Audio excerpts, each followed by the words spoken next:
पुणे में इंद्रायणी नदी पर बने पुल का एक हिस्सा डहा नदी में डूब रहे कई लोगों का किया गया रेस्क्यू। हादसे के बाद इंद्रायणी नदी पर चलाया जा रहा है रेस्क्यू। मौके पर एनडीआरएफ की 2 टीम मौजूद, राहत बचाव जारी। इंद्रायणी नदी पर हादसे के वक्त करीब 125 लोग मौजूद थे। पुल का हिस्सा टूटने से कई लोग नदी में बहने की खबर। ओवरलोड होने के चलते डहा पुल नदी में बढ़ते पानी के तेज बहाव को देखने पहुंचे थे लोग। नदी में पानी के तेज बहाव के चलते रेस्क्यू ऑपरेशन में परेशानी। पुलिस प्रशासन के साथ स्थानीय लोग भी रेस्क्यू में जुटे। मौके पर एम्बुलेंस की कई गाड़ियां भी मौजूद। केदारनाथ के पास बड़ा हादसा। गौरीकुंड के जंगलों में हेलीकॉप्टर क्रैश, पायलट समेत 7 लोग सवार थे। केदारनाथ हेलीकॉप्टर हादसे में मरने वालों की लिस्ट सामने आई। दुर्घटना में जयपुर निवासी कैप्टन राजवीर सिंह चौहान की मौत, यूपी निवासी विक्रम राव और विनोद देवी ने जान गंवाई। हादसे में यूपी के तुष्टि सिंह, गुजरात के राजकुमार सुरेश जायसवाल की मौत, महाराष्ट्र निवासी श्रद्धा राजकुमार और 2 साल की मासूम काशी ने भी जान गंवा दी। देहरादून से केदारनाथ जा रहा था हेलीकॉप्टर। खराब मौसम के चलते हेलीकॉप्टर क्रैश होकर गौरीकुंड के जंगलों में गिरा। आर्यन एविएशन का हेलीकॉप्टर था। केदारनाथ हेलीकॉप्टर हादसे की जांच करेगा। एएआईबी डीजीसीए ने जारी किया निर्देश। चारधाम यात्रा के लिए हेलीकॉप्टर सेवा पर रोक लगी। यूसीएडीए और डीजीसीए ने अगले आदेश तक सस्पेंड की हेली सेवा। 8 दिन पहले रुद्रप्रयाग में बीच सड़क पर हेलीकॉप्टर की इमरजेंसी लैंडिंग हुई थी। तकनीकी खराबी के चलते 7 जून को सड़क पर हेलीकॉप्टर की आपात लैंडिंग। हेलीकॉप्टर हादसे पर मुख्यमंत्री पुष्कर सिंह धामी की समीक्षा बैठक। मुख्य सचिव यूसीएडीए के सीओ और गढ़वाल कमिश्नर भी मौजूद। उत्तराखंड में हेलीकॉप्टर हादसे को लेकर के सीएम धामी समेत मुख्य सचिव को एसओपी तैयार करने के लिए निर्देश। कहा कि हेलीकॉप्टर की तकनीकी स्थिति और मौसम की सटीक जानकारी लेना अनिवार्य किया जाए। उत्तराखंड हेलीकॉप्टर हादसे पर बोले कांग्रेस के नेता प्रमोद तिवारी, निजीकरण के कारण क्रैश हुआ हेलीकॉप्टर। क्या हेलीकॉप्टर 7 लोगों को लेकर के चलने लायक था? केदारनाथ जाने वाले पैदल मार्ग पर गिरा भारी मलबा। पानी के साथ पैदल मार्ग पर मलबा आने से रास्ता बंद हुआ। सोनप्रयाग के केदारनाथ धाम जाने वाली पैदल यात्रा सस्पेंड। जंगल चट्टी के पास पानी के तेज बहाव के साथ आया मलबा। सभी श्रद्धालुओं से सुरक्षित जगह ठहरने की अपील। केरल के तिरुवनंतपुरम में ब्रिटिश फाइटर जेट F-35 की इमरजेंसी लैंडिंग हुई। फ्यूल की कमी के चलते लैंडिंग की दी गई परमिशन। अहमदाबाद एयर इंडिया विमान हादसे में मारे गए लोगों के डीएनए सैंपल की जांच की प्रक्रिया की गई तेज। अब तक 31 मृतकों के डीएनए का उनके परिवार के लोगों से हुआ sample match. Gujarat forensic lab में 36 एक्सपर्ट्स की टीम डीएनए सैंपल मैच करने में जुटी। पीड़ित परिवार से संपर्क के लिए बनाई गई है 230 टीमें। डीएनए मैच के बाद विमान हादसे में मारे गए 20 लोगों के शव उनके परिवार वालों को सौंप दिए गए हैं। लखनऊ दौरे पर गृह मंत्री अमित शाह 60,000 से ज्यादा नवनियुक्त कांस्टेबल को नियुक्ति पत्र सौंपे। सीएम योगी आदित्यनाथ भी मौजूद रहे।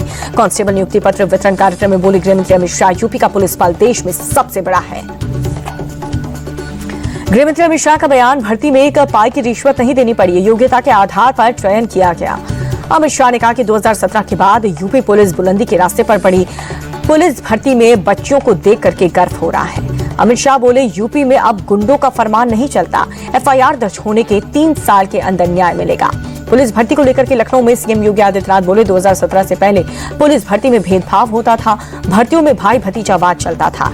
योगी बोले, 2017 के बाद से यूपी की तस्वीर बदली है। डबल इंजन सरकार में तेजी से विकास हो रहा है। युवाओं को नौकरियां मिल रही हैं। लखनऊ में सीएम योगी आदित्यनाथ बोले, आज बिना भेदभाव को लोगों का योजनाओं का लाभ मिल रहा है। पूरी पारदर्शिता के साथ आज भर्तियां हो रही हैं। सीएम योगी बोले, यूपी आज पूरी तरह से भय मुक्त और दंगा मुक्त सुशासन की सिद्धि के लिए हमारी सरकार प्रतिबद्ध है। प्रधानमंत्री मोदी 2 दिनों की साइप्रस यात्रा पर राष्ट्रपति निकोस से करेंगे द्विपक्षीय वार्ता। 16-17 जून को कनाडा में G7 शिखर सम्मेलन में शिरकत करेंगे। नागपुर में संघ और बीजेपी की समन्वय बैठक। सीएम फडणवीस और विदर्भ संघ के वरिष्ठ पदाधिकारी मौजूद। महानगर पालिका चुनाव को लेकर के चर्चा।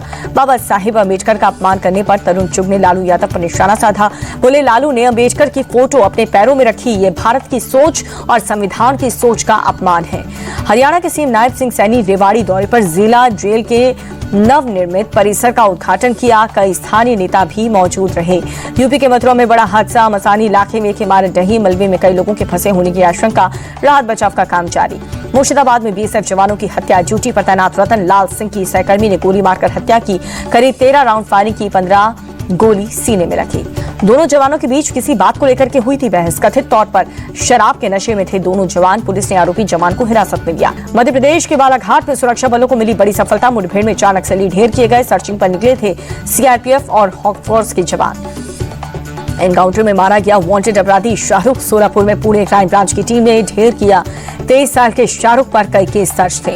एनकाउंटर पर सपा विधायक अबू आजमी ने उठाए सवाल। कहा कि शाहरुख के एनकाउंटर की होनी चाहिए जांच।